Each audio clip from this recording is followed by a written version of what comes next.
जय Hind everyone, welcome to force defence academy. जैसे कि मैंने आपसे प्रॉमिस किया था कि हम बहुत जल्दी एक पीवाईक्यू की सीरीज स्टार्ट करने वाले हैं जिसमें हम लोग मेनली सीडीएस, सीएपीएफ, एफकेट एंड कोशिश करेंगे एनडीए के भी जो जीएस के क्वेश्चंस हैं उनको टॉपिक वाइज कवर अप करें। तो पहले हम लोग सीएपीएफ से स्टार्ट कर रहे हैं। सीएपीएफ में हम लोग पॉलिटी से शुरुआत कर रहे हैं और ये क्लासेस एक लाइब्रेरी की तरह एक्ट करेंगे। आप जब चाहें इन क्लासेस को देख सकते हैं सेपरेटली। अगर आपको लगता है आपने पॉलिटी पढ़ लिया है तो आप पॉलिटी के क्वेश्चंस लगा सकते हैं। अगर लगता है कि इकॉनमी पढ़ लिया है तो आप इकॉनमी, हिस्ट्री, करंट अफेयर्स, जो भी टॉपिक्स होंगे हम सारे यहाँ पे कवर करने वाले हैं। तो आज हम सीएपीएफ 2024 का जो पेपर था जो कि अगस्त में हुआ था उसके पॉलिटी के सारे क्वेश्चंस देखेंगे।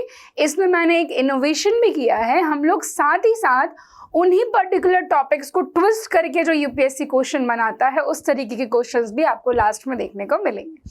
चलिए स्टार्ट करते हैं। पहला क्वेश्चन यहाँ देखने को मिलता है that who among the following presidents of India sent back the post office amendment bill 1986 for the reconsideration of the parliament. किसने रिकंसिडरेशन के लिए जो पोस्ट ऑफिस का कहना चाहिए बिल था उसको भेजा था। अब ये पोस्ट ऑफिस बिल काफ़ी न्यूज़ में रहा है। कारण इसका ये है कि हमारे एक प्रेसिडेंट हुए हैं ज्ञानी जैल सिंह। तो ज्ञानी जैल सिंह ने इस बिल के लिए सबसे पहली बार एक वीटो पावर का यूज़ किया है और उस वीटो पावर का नाम क्या है? Pocket veto. अब ये पॉकेट वीटो क्या होता है वो हम जानते हैं। देखो, जो 1986 में पार्लियामेंट ने एक बिल पास किया जिसका नाम था Indian post office amendment bill. तो इसको बहुत ज़्यादा क्या मिला? क्रिटिसाइज किया गया कि ये जो प्रेस का फ्रीडम है उसको कर्टेल कर रहा है। तो उस समय जो प्रेसिडेंट थे ज्ञानी जैल सिंह, उन्होंने कोई डिसीजन इस बिल पर लिया नहीं। पर जब इनका टर्म ओवर हो गया तब जो नेक्स्ट प्रेसिडेंट आते हैं वेंकट रमन, इन्होंने बिल को रिकंसिडरेशन के लिए भेजा। अब बच्चे यहाँ पर क्या गलती करते हैं? बच्चों ने जैसे ही सुना पोस्ट ऑफिस अमेंडमेंट बिल तो बच्चे आंसर लगा देते हैं ज्ञानी जैल सिंह, जबकि इस क्वेश्चन का आंसर क्या होगा? आर वेंकट रमन। समझते हैं, ज्ञानी जैल सिंह ने यूज किया पॉकेट वीटो और जैसा कि यहाँ पर एक लाइन लिखी हुई है कि ज्ञानी जैल सिंह ने कोई भी डिसीजन नहीं लिया। पॉकेट वीटो का मतलब होता है कि ना तो प्रेसिडेंट ने हाँ बोला ना ही प्रेसिडेंट ने ना बोला, ठीक है। बट रिकंसिडरेशन के लिए भेजना कौन सी वीटो कहलाती है? तो ये कहलाती है आपकी सस्पेंसिव वीटो। अब इतने सारी वीटोस की बात हो रही है तो आखिर ये क्या है उनको जानते हैं। और ये जो क्वेश्चन है ये आपकी 11th क्लास के एनसीईआरटी से आया है। 11th की जो एनसीईआरटी है इंडियन कॉन्स्टिट्यूशन एट वर्क, वहां से ये क्वेश्चन पूछा गया है। तो देखो, सबसे पहले आपको पता होना चाहिए हमारे कॉन्स्टिट्यूशन के जो बिल्स हैं, टाइप ऑफ बिल्स हैं वो कौन कौन से हैं। तो बच्चे, एक होता है ऑर्डिनरी बिल, आर्टिकल नंबर 107। फिर एक होता है मनी बिल, आर्टिकल नंबर 110। फिर एक है आपका फाइनेंस बिल विच इज़ 117। इसमें दो मिलेंगे, 117(1) और 117(3। और एक होता है आपका कॉन्स्टिट्यूशन अमेंडमेंट बिल। इन सब की डेफिनेशंस दी गई हैं, ये आर्टिकल 368 में है। कॉन्स्टिट्यूशन अमेंडमेंट बिल क्या होता है? जो संविधान में कुछ भी चेंज करने के लिए लाया जाए। फिर एक फाइनेंस बिल और मनी बिल, ये हमें देख के ही समझ में आ रहा है कि भैया पैसे वाली बात हो रही है। फिर बोला गया कि ऑर्डिनरी बिल क्या होता है? तो बड़ा ही सिंपल सा आंसर होगा कि जो ये तीनों बिल्स नहीं होते वो कौन से बिल कहलाते हैं? Ordinary bill. किसी स्टेट का फॉर्मेशन हो या कोई नया लॉ लाना हो, कुछ भी, जो ये तीनों नहीं है वो क्या होते हैं? आपके ऑर्डिनरी बिल होते हैं। अब आपको याद रखना है कि जो प्रेसिडेंट हैं वो सिर्फ ऑर्डिनरी बिल और फाइनेंस बिल पर ही वीटो का यूज कर सकते हैं। प्रेसिडेंट सिर्फ ऑर्डिनरी बिल और फाइनेंशियल बिल, इन्हीं में क्या यूज कर सकते हैं? वीटो यूज कर सकते हैं। मनी बिल और अमेंडमेंट बिल में प्रेसिडेंट वीटो यूज नहीं कर सकते। इतनी बात हमने याद रखी। अगर आप यूपीएससी 2022 का पेपर उठाओगे ना, वहाँ पर एक और क्वेश्चन आया है कि कॉन्स्टिट्यूशनल अमेंडमेंट बिल में जॉइंट सिटिंग होती है या नहीं होती। तो याद रखना, ऑर्डिनरी और फाइनेंस बिल में जॉइंट सिटिंग होती है, मनी बिल और कॉन्स्टिट्यूशनल अमेंडमेंट बिल में जॉइंट सिटिंग नहीं होती। अगर एक हाउस ने पास कर दिया, दूसरा हाउस पास नहीं कर रहा है, तो वो बिल लैप्स हो जाता है, उसके लिए जॉइंट सिटिंग नहीं बुलाई जाती। किस किस में? मनी बिल और कॉन्स्टिट्यूशनल अमेंडमेंट बिल में। लेकिन मनी बिल की जो सारी की सारी पावर है वो सिर्फ लोकसभा के पास है। तो अगर लोकसभा ने पास कर दिया तो राज्यसभा पास करे या ना करे वो पास ही माना जाएगा, तो जॉइंट सिटिंग की कहानी खत्म। लेकिन कॉन्स्टिट्यूशन अमेंडमेंट बिल में दोनों ही जो हमारे हाउसेस हैं उनके पास इक्वल पावर है। एक ने पास किया, दूसरे ने नहीं किया, तो लैप्स हो जाएगा। ठीक है, तो लैप्स सिर्फ यहाँ पर हो रहा है, यहाँ कोई पावर नहीं है, सिर्फ लोकसभा के पास सारी पावर है। पर यहाँ और यहाँ ऑर्डिनरी और फाइनेंस बिल में जॉइंट सिटिंग बुलाई जाती है। अब मैंने कहा कि ऑर्डिनरी और फाइनेंस में प्रेसिडेंट वीटो यूज कर सकते हैं, तो आखिर वीटो क्या है वो जानते हैं। हमारे कॉन्स्टिट्यूशन के आर्टिकल 111 कैसे याद रखें? तो भैया प्रेसिडेंट 111 रुपए के लिफाफे के साथ बिल को क्या कर देते हैं? वापस कर देते हैं। देखिए, जब बिल लोकसभा और राज्यसभा दोनों पास कर देते हैं उसके बाद ही वो प्रेसिडेंट के पास जाता है। और अगर प्रेसिडेंट अपना एसेंट दे देते हैं, हाँ बोल देते, सिग्नेचर कर देते, तभी वो एक्ट बनता है। तो प्रेसिडेंट हाँ बोल रहे तब तो एक्ट बन गया। पर प्रेसिडेंट 3 तरह से ना बोल सकते हैं, उसी को हम बोल रहे हैं वीटो। तो आसान शब्दों में मैं अगर कह दूं वीटो क्या है? प्रेसिडेंट की ना बोलने की पावर, मना करने की पावर जो है वो क्या कहलाती है? वीटो पावर कहलाती है। 3 टाइप की वीटोज मेंशन है, जिसमें सबसे इजी सी जो है ना, इट इज सस्पेंसिव वीटो। हालांकि एब्सोल्यूट वीटो भी इजी है, बट कई बार क्या होता है कि प्रेसिडेंट जब सेम पार्टी से बिलोंग करते हैं ना, तो फिर वो ना बोलने का चांस ही नहीं आता है। प्रेसिडेंट जब एसेंट को विदहोल्ड कर ले, प्रेसिडेंट ने क्या करा? एसेंट को विदहोल्ड कर दिया, कुल मिला के मना कर दिया कि नहीं भैया हम नहीं करेंगे, तो वो जो बिल है वो कभी भी एक्ट नहीं बनता और वो वहीं क्या हो जाता है? खत्म हो जाता है। This is absolute veto. Suspensive veto का मतलब ये है कि अगर दोनों हाउसेस ने बिल पास कर दिया तब भी प्रेसिडेंट उसे एक बार के रिकंसिडरेशन के लिए वापस भेज सकते हैं। ध्यान दीजिएगा, एक बार के लिए, मतलब अगर दोबारा दोनों हाउसेस ने प्रेसिडेंट के द्वारा जो चीजें चेंज करने बोली गई हैं वो कर भी सकते हैं और नहीं भी कर सकते हैं, बिना करे पुराना बिल वैसा का वैसा अगर भेज दिया, now president is bound to give his assent. अब तो देना ही पड़ेगा, अब तो हाँ बोलना ही पड़ेगा। तो सस्पेंसिव वीटो में प्रेसिडेंट रिकंसिडरेशन के लिए एक बार भेज सकते हैं। पॉकेट वीटो भैया जेब में रख लिया, ना तो हाँ कहा ना तो ना कहा, वैसी बात है। सच में जेब में नहीं रखा, मतलब प्रेसिडेंट ने इनडेफिनिट पीरियड के लिए उसको पेंडिंग कर दिया है, तो वो क्या हो जाती है? Pocket veto. ना तो हाँ बोला ना ही ना बोला, डायरेक्टली ना बोला, एक बार रिकंसिडरेशन के लिए भेजा, ना तो ना बोलना ना ही हाँ बोला। तो ये हो गई आपकी 3 तरीके की वीटो। एक और वीटो पावर होती है विच इज क्वालिफाइड वीटो, पर इंडिया में नहीं है। उसका मतलब ये होता है कि अगर प्रेसिडेंट ने साइन करने से मना कर दिया तो दोनों हाउसेस एक स्पेशल मेजॉरिटी से प्रेसिडेंट का जो एसेंट है उसको ओवरकम कर सकते हैं, खुद ही पास कर देंगे। बट इंडिया में ऐसी कोई वीटो नहीं है, अमेरिका में है वो। ठीक है, चलो अगला सवाल 2024 CAPF। Under which one among the following articles of the Constitution of India does a member of civil service, whether of a union or a state, seek protection from unlawful dismissal from the services? कि भाई कौन सा article है जो हमारे civil servants को एक protection देता है अगेंस्ट उनका डिसमिसल, उनको डिसमिस कर देना फ्रॉम सर्विस? तो इसका जो आंसर है इट इज 311। क्या है आंसर? 311। और ये यूपीएससी के साथ साथ स्टेट पीएससी के लिए भी अवेलेबल है। याद रखना कि ऐसा नहीं सिर्फ किसके लिए है, यूपीएससी द्वारा जो सिविल सर्वेंट्स रिक्रूट किए गए हैं उन्हीं के लिए ना, ऐसा बिल्कुल भी नहीं है, ये आपको याद रखना है। अब यहाँ लिखे सारे आर्टिकल्स हम देखेंगे। तो आर्टिकल 311 सेफगार्ड देता है to the civil servants against the arbitrary dismissal, removal या फिर रैंक में रिडक्शन। ठीक है, अलग अलग क्लॉजेज हैं। अब यहाँ पे बात आती है कि भाई मैम आपने बोला यूपीएससी, एक होता है स्टेट पीएससी, या मैं इसको एसपीएससी लिख देती हूँ, और एक होता है JPSC. This is joint public service commission. UPSC एक खेल करने के लिए एक बार एक सवाल पूछता है, वो मैं आपको बताती हूँ। देखिए जो पब्लिक सर्विस कमीशन है वो हमारे कॉन्स्टिट्यूशन के पार्ट 14 में मेंशंस हैं, आर्टिकल्स आर फ्रॉम 315 टू 323, ठीक है। तो आर्टिकल 315 बात करता है establishment of public service commission at union level and state level, ठीक है।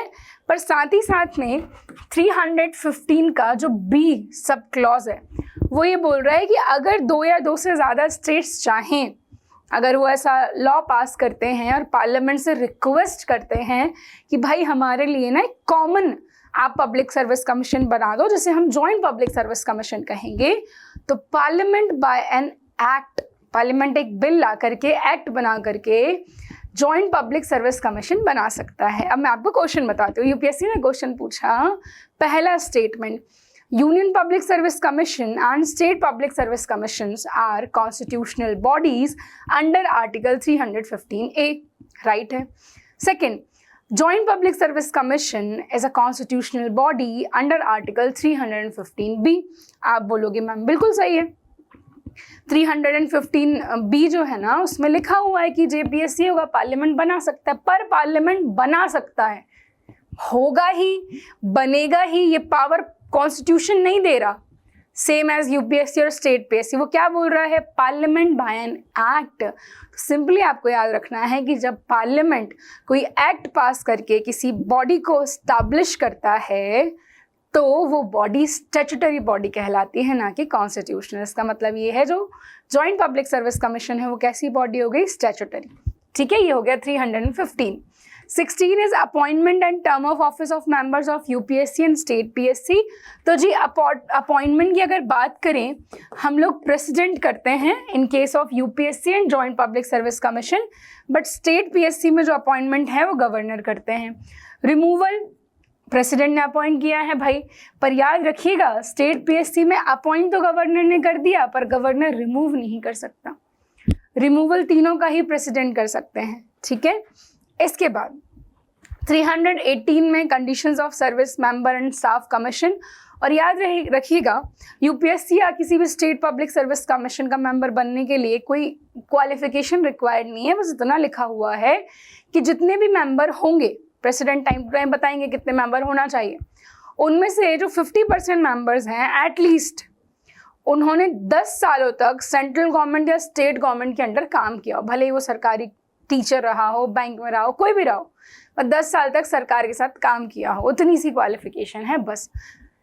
19 में बोला गया है कि भाई अगर आपका टर्म खत्म हो गया है तो you will be cease to be such member, है ना। जो एज है वो यूपीएससी के लिए 665 है, स्टेट पीएससी और जेपीएससी के लिए 662 है। 320 में है फंक्शन, 321 में है extend the function of public service commission, 22 में एक्सपेंसेस जो कि जाते हैं आपके कंसोलिडेटेड फंड पे, और लास्ट में है रिपोर्ट। तो भाई रिपोर्ट यूपीएससी प्रेसिडेंट को देगा, जेपीएससी कंसर्न स्टेट्स के गवर्नर को, और स्टेट पीएससी भी अपने स्टेट के गवर्नर को, ठीक है। चलिए अगले टॉपिक की तरफ बढ़ते हैं। नेक्स्ट टॉपिक क्वेश्चन है फंडामेंटल राइट्स से रिलेटेड। हमने पॉकेट वीटो पूरा समझ लिया, पब्लिक सर्विस कमीशन पूरा समझ लिया। देखिए, which of the following statement is are correct? Some rights contain part third, in part third, तो आपको बता दूं पार्ट थर्ड में क्या है, फंडामेंटल राइट्स हैं। आर्टिकल 12 से लेकर के 35 तक हमने बोरो किए हैं यूएसए से। पहले 7 थे, अब 6 हैं। जो राइट टू प्रॉपर्टी है आर्टिकल 31 के अंदर, इसको 44th कॉन्स्टिट्यूशनल अमेंडमेंट से 1978 में जो मुरारजी देसाई की गवर्नमेंट थी उसके द्वारा हटा दिया गया है। बट सिंपल, बहुत बेसिक फैक्ट है। Some rights contain in part third of constitution are enforceable against state only, है ना। स्टेट का मतलब गवर्नमेंट है यहाँ पर, आर्टिकल 12 में स्टेट की डेफिनेशन है। तो बोला गया है कि कुछ फंडामेंटल राइट जो पार्ट थर्ड में है सिर्फ वो सरकार के अगेंस्ट या सरकारी अथॉरिटीज के अगेंस्ट हमें दिए गए हैं, ठीक है। Second, Some rights contained in Part 3 of the Constitution are enforceable in favors of citizens only. Citizen मतलब सिर्फ भारतीयों को दिए गए हैं, बाहर के लोगों को नहीं दिए गए हैं। बिल्कुल, बड़ा ही आसान है याद रखना। 15, 16, 19, 29 और 30 साथ साथ के ये रखे, साथ साथ के ये रखे, बीच में एक 19 याद रख लेना। 15, 16, 19, 29 और 30 ये सिर्फ सिटीजन्स को दिए गए हैं, फॉरेनर्स को नहीं, बाकी सबको हैं। Some rights in Part 3 of Constitution are enforceable against both state and individual. तो अगर इसके आंसर की बात करूं, आप लोग जब भी वीडियो देखें कोशिश करें कमेंट में सारे आंसर साथ साथ में लिखें, बहुत हेल्प मिलेगी। आंसर इसका डी, तीनों ही स्टेटमेंट करेक्ट है। आइए जानते हैं। देखो, most fundamental rights are enforceable only against state, है ना। सरकार लाइक आपका राइट टू इक्वालिटी हो गया, आर्टिकल 14, आर्टिकल 19 जो है आपको गवर्नमेंट बहुत अलग अलग तरीके के फ्रीडम्स देती है, उनको कोई रेस्ट्रिक्ट नहीं कर सकता है। 25 है, बहुत सारे आर्टिकल्स हैं जो स्टेट के अगेंस्ट हैं। फिर कुछ जो सिटीजन्स को ही दिए गए हैं, 15, 16, 19, 29, 30 जो मैं आपको बता चुकी हूँ। तीसरा, कुछ ऐसे हैं जो स्टेट और प्राइवेट इंडिविजुअल दोनों के ही अगेंस्ट है, लाइक 17 एबोलिशन ऑफ अनटचेबिलिटी। तो ना तो गवर्नमेंट लाइक गवर्नमेंट स्कूल्स हो गए, उनमें कोई ये नहीं कह सकता कि भाई हम इस व्यक्ति को नहीं पढ़ाएंगे, है ना, ना ही प्राइवेट स्कूल में ये बात बोली जा सकती है। तो ये गवर्नमेंट के अगेंस्ट भी हो गया और प्राइवेट के अगेंस्ट भी हो गया। फिर 23 ह्यूमन ट्रैफिकिंग, लेबर फोर्स, 24 भी इसमें आ सकता है। चाइल्ड लेबर, ना तो किसी सरकारी जगह पर काम कर सकता है ना ही प्राइवेट जगह पर। तो कहीं ना कहीं तीनों ही स्टेटमेंट क्या हो जाते हैं, करेक्ट हो जाते हैं। तो पार्ट 3 फंडामेंटल राइट 12 से 13, 35 6 फंडामेंटल राइट है। पहला है राइट टू, देखिए पॉलिटी की जब पूरी क्लासेस हो जाएंगी ना, आपको पूरी पॉलिटी बहुत इजीली मेमोराइज हो जाएगी, डोंट वरी। दूसरा, राइट टू फ्रीडम। तीसरा, राइट अगेंस्ट एक्सप्लॉयटेशन। चौथा, right to freedom of religion. पांचवा, cultural and educational rights of minorities. और छठवा है कॉन्स्टिट्यूशनल रेमेडीज। अब जब नेक्स्ट क्लास में हम करेंगे ना तो कोशिश करूंगी पूरे फंडामेंटल राइट्स वहाँ पे याद कराऊँ। This is article 14 to 18, this is 19 to 22, this is only in 2 articles 23, 24, this is 25, 28, this is 29 and 30, और ये है आपका 32। 31 क्यों नहीं है, क्योंकि राइट टू प्रॉपर्टी हट गया है, मैं आपको बता चुकी हूँ। Under which one among the following articles of the Constitution of India are seats reserved for the scheduled caste and the scheduled tribe in every municipality? SCs and STs के लिए municipality elections में seats reserve होने का जो provision है वो किस article में है? इसका जो आंसर था that was C। देखो कैसे याद रखी मैम, T for ट्रेन, और ट्रेन में अगर जाना है तो क्या कराना पड़ता है, रिजर्वेशन कराना पड़ता है ना, बस वही है। तो म्यूनसिपैलिटीज़ के लिए हमारे कॉन्स्टिट्यूशन में 74th अमेंडमेंट किया गया 1993 में। इसको लागू करने के बाद एक नया पार्ट 9A हमारे कॉन्स्टिट्यूशन में जुड़ा, और आर्टिकल 243 से लेकर के यहाँ पे आर्टिकल्स की शुरुआत होती है। और एक और आप अमेंडमेंट देखेंगे जो साथ में हुआ है, 73rd अमेंडमेंट, जिससे आपका पार्ट 9 जुड़ा, जिसमें आर्टिकल 243 से लेकर के 243O तक शामिल हैं। तो एक क्लास में हम ये आर्टिकल्स याद करेंगे, मेरी गारंटी है सारी पॉलिटी के आर्टिकल्स याद कराने की, ठीक है। इससे शेड्यूल 11 जुड़ा है कॉन्स्टिट्यूशन में, और इसने जोड़ा है शेड्यूल 12 को। 12 शेड्यूल हैं हमारे, ठीक है। सो SCs एंड STs के लिए यहाँ पर आपको मिलेगा कि 1/3 जो सीट्स हैं वो महिलाओं के लिए होंगी। 1/3 से ज़्यादा हो सकती हैं पर कम नहीं हो सकती, लाइक इन MP 50% सीट्स जो हैं रिजर्व हैं, ठीक है।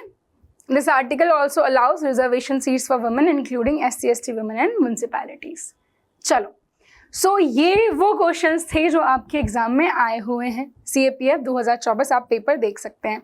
अब उन्हीं क्वेश्चंस को किस तरीके से ट्विस्ट करके क्वेश्चंस पूछे जा सकते हैं वो यहाँ स्क्रीन पर आपके सामने हैं।